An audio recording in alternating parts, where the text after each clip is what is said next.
On Halloween night of 2004 in Napa, California, the police were called to a house on Dorset Street. What they would discover there would shock everyone. This is the case of Eric Copple. Hello, friend, and welcome to High Time Crime. My name's Joel, and on here I specialize in true crime and also acting. To be or not to be? To die. But today, we're going over the case of Eric Copple and what he did on Halloween night. You're going to learn about how terrible of a person he is and why you probably shouldn't smoke near your crime scene. This is a bit of a special because, well, I'm dressed up. Can you tell who I am? Also, this video is coming out on Halloween. Spooky. But I hope you have a happy Halloween. For our story, we're headed to the nice and warm climate of Napa, California. With a population of around 78,000 people, it's a major tourist destination. It's known for its wineries, restaurants, and arts culture. According to Napa historian Cami Santiago, the name for the city was probably derived from the name given to a southern Napan village whose native people shared the area with deer, elk, cougars, and grizzlies for hundreds of years. The city was founded by a man named Nathan Coombs in 1847, and it's been going steady ever since. If you ever happen to drink too much and wake up at a bus stop here, well, you're in luck because there's honestly a ton of things to do. They have an entire website dedicated to visiting called visitnapavalley.com, and they even have a panel for things to do. How convenient. You could go on a bike tour or go golfing, or visit one of the breweries, distilleries, or cocktail bars. Oh, you have children and they're being a nuisance? No worries. You could go to Connolly Ranch and allow them to hold some chickens or learn about a goat. If you're feeling a little tense, you could go to a beautiful spa and even get a massage. Amazing. But that's definitely not why we're in town today. On Halloween night of 2004 in Napa, California lived three best friends or roommates as well. We had 27-year-old Lauren Mienza, 26-year-old Adrian Insania, and 26-year-old Leslie Mazzara. They were all passing out candy, and the night was going pretty well. Napa was considered to be a very safe place to live during this period of time, and there wasn't a single homicide in the city in over 2 years. This particular night, however, everything would change. Here's some backgrounds about the women who lived together. First off, we have Lauren Mienza.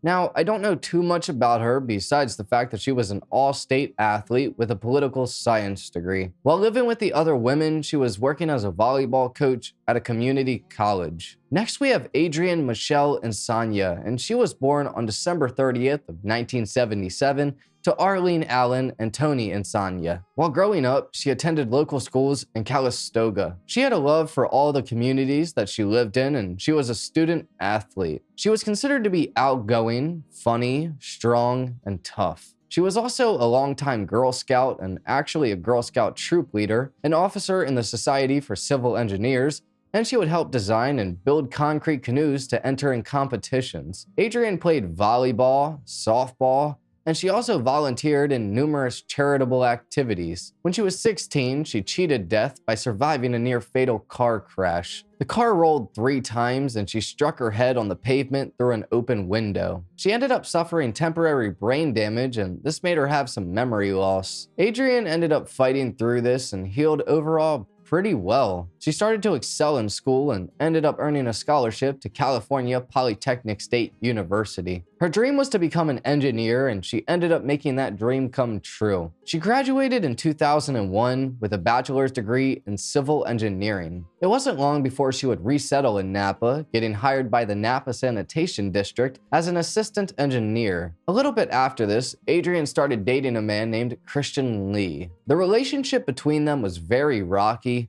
and they were on and off all the time. She wanted to have a serious commitment and settle down, but Christian just wasn't ready. Adrienne led a pretty quiet life and had a small circle of friends. This included a woman named Lily Prudhomme, who she met at her job. Lily had a fiance named Eric Copple, who we'll get into a bit later. Adrienne and Lily celebrated the 10-year anniversary of Adrienne's car accident about 4 months before Halloween of 2004. Lily said this about their friendship. It was sort of a fast friendship. We worked together, we saw each other after work, we worked out at the gym together. On Halloween though, Adrian stopped by her on and off boyfriend Christian's and they argued about her desire for a committed relationship. They also argued about the fact that Adrian went to a party recently and met another guy. This made Christian very jealous. I'm not too sure of the exact time of when Lauren and Adrian moved in together in the house on Dorset Street, but it wasn't long before they decided to add a third roommate. Leslie Ann Mazzara was born on August 1st of 1978 in Orlando, Florida, to her mother Kathy Harrington. She was a member of the Greenville Ballet Company and attended the SC Governor's School for the Arts. She then went to the University of Georgia and graduated in 2003 with a bachelor's degree in philosophy. While she was in college, she was a member of the lacrosse team and also did karate. Hi-ya! Leslie liked to compete in pageants and ended up being crowned Miss Williamston in 2002. She was considered to be extremely outgoing, very well liked, and a heartbreaker. In 2004, her mother Kathy had moved out to Berkeley, California, and invited her to come stay for the summer to work in a winery and gather her thoughts. Leslie had just recently gotten out of a relationship, and she was also thinking about becoming a teacher or an attorney, and she was just stuck. But by the time she arrived in Napa, it appears as if she just fell in love with the city. She immediately began working at the Francis Ford Coppola's winery, and she was a perfect fit. She enjoyed working in the wine business so much, she actually wanted to make it her career. By the end of summer, her mother ended up relocating in Michigan, but Leslie decided to stay. She was very popular and was definitely a fan of dating. Two of her friends from South Carolina came to visit her a few weeks before Halloween, and they found out that she was dating two men at the same time. One of them was older and the other one was younger, and Leslie was more interested in the younger guy. The two friends were actually there when the older guy came by and saw that the younger guy had given Leslie flowers. The friends claimed that this made the older guy absolutely furious. A few weeks later, on Halloween of 2004, everything would be flipped upside down. The three women spent most of their evening handing out candy to trick-or-treaters. By about 11 p.m., the lights in the house were turned off and they were all in bed for the night. Adrian and Leslie's were in the upstairs of the house while Lawrence was downstairs and in the back. At around 1:30 to 2 in the morning, a security light tripped on behind the garage. Lauren's dog started barking, but she thought the light going on was just one of Adrian's cats. So she quieted her dog down and then began drifting back to sleep when all of a sudden she heard someone entering the house and walking up the stairs. She figured it might be one of Leslie's boyfriends, and so she thought to herself, oh no, not again. About 3 days before Halloween, on the 28th, Leslie had brought home one of her boyfriends and they were making love in the middle of the night. This kept Lauren and Adrian up for ever. But Lauren started to drift back to sleep until she was awoken by a terrifying scream, and she immediately knew that something was wrong. She could hear Adrian screaming for help, and so Lauren opened her door and took one step out. She looked around, but was frozen in her tracks, and she just was listening to what was going on upstairs. All of a sudden, the intruder came flying down the stairs, just breaking things. Lauren immediately ran, and in a panic, she ran the wrong way and out the back door. She was now surrounded by a 6-foot fence and nowhere to go unless she climbed. She didn't have time to do that or she would be seen, and so she hid. She heard the intruder struggling with the kitchen blinds in the front of the house, and then things got quiet, besides screams and cries for help. Lauren had no idea as to whether or not the intruder left, but she decided to go back into the house and check on her friends to see if she could help them. She saw the house phone, and so she tried to call 911, but the line in the kitchen was dead. She then tiptoed up the stairs to Adrian's room, and what she saw would haunt her forever. There was blood everywhere, and Leslie was face down, deceased. Adrian was a few feet away, crouched behind her bed, and she was alive, but she was no longer able to speak and rapidly dying. Lauren went back downstairs and ended up slipping because of her feet being covered in blood. She got her cell phone and called 911, and here's what she said. This is 911 emergency. What are you reporting? Oh my God, we got attacked. Who attacked you? I don't know. I don't know what happened. Okay. Most of my roommates are hurt. Oh my God. I think they're dying. I just want to die.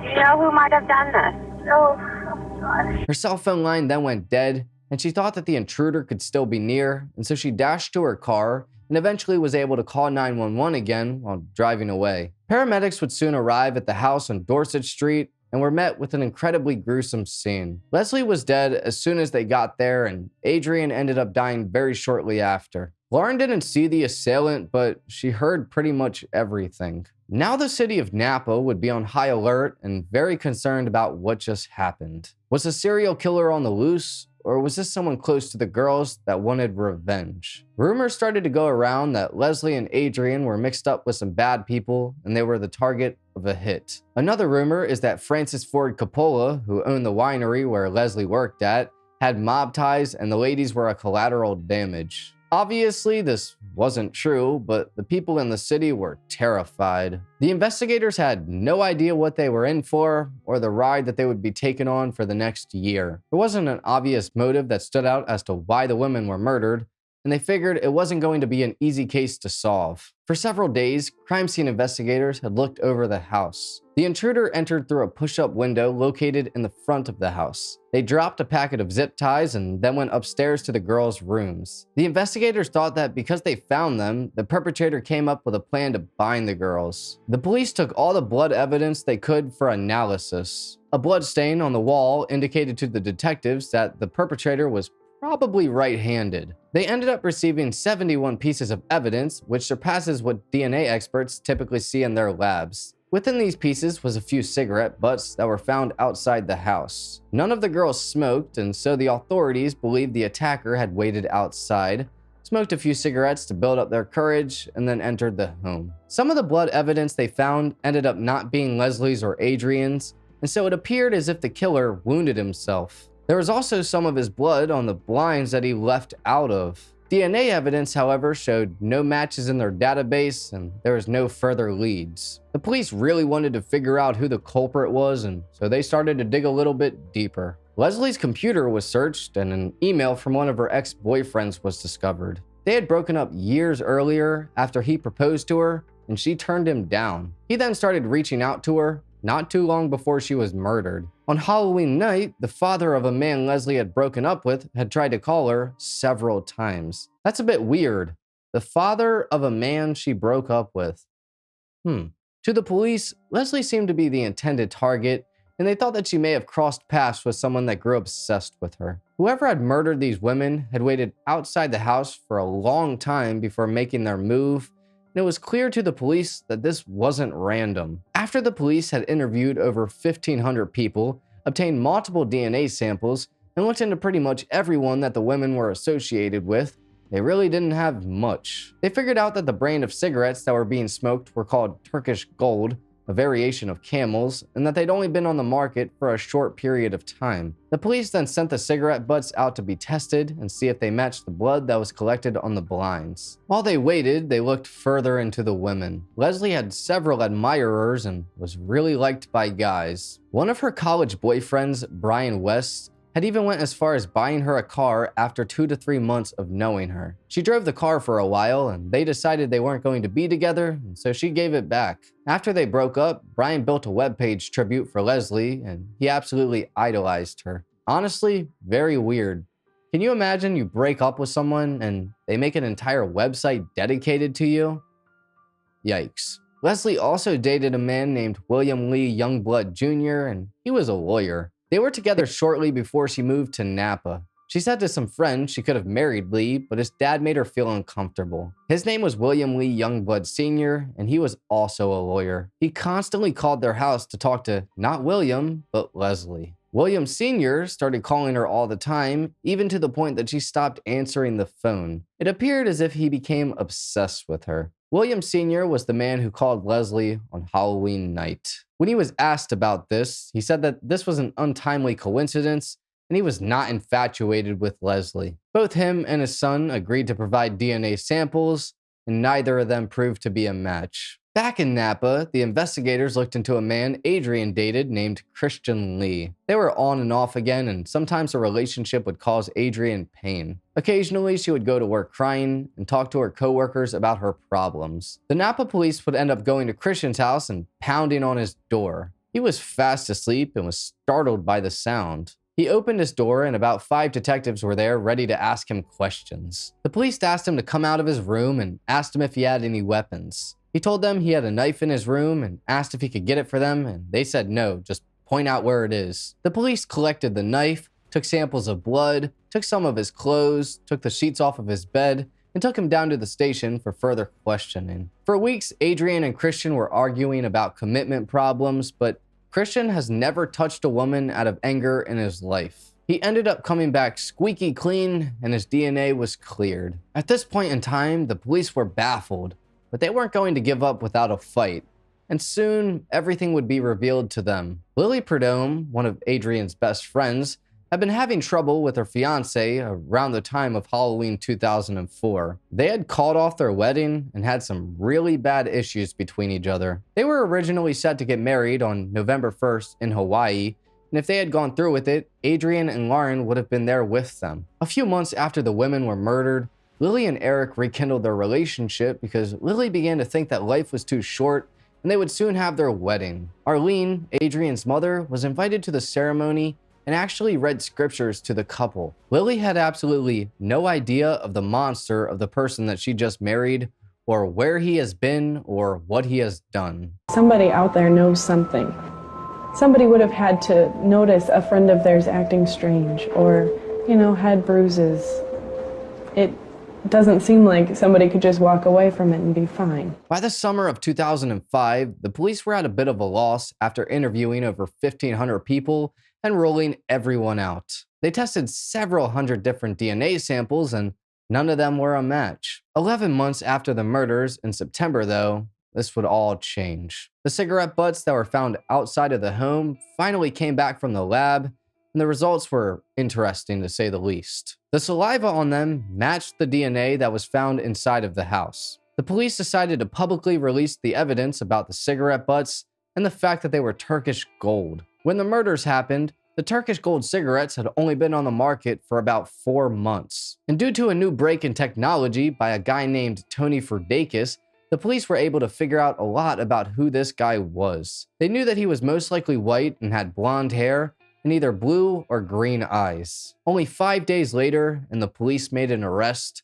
and not a single person was prepared for who it was. A man that was living only 2 miles away from the murder scene was watching and listening to every word that the police were saying. The police had asked Lauren Mienza if she knew anyone that smoked Turkish gold cigarettes, and she responded by saying, "Well, the only person I can think of that smokes at this point is Eric Matthew Copple." The same Eric Copple that was married to Lily, Adrian's best friend. He was 25 years old at the time and was a land surveyor. He graduated from Napa's Vintage High School in 1997 and was considered to be an odd duck. He was never sociable and didn't talk to people unless they talked to him. On a Tuesday night, Eric Copple walked into the police department with his wife and family and confessed to everything. The detectives were very confused because Eric wouldn't tell them why he did it. Before confessing, he wrote some endgame letters and sent them to his mom and dad, but they convinced him to confess and turn himself in instead. Within these letters contained some interesting things that helped police get a better understanding as to why this may have occurred. Eric was jealous of Adrian's close friendship with Lily. Lily and Adrian were supposed to go to Australia together on November 25th of 2004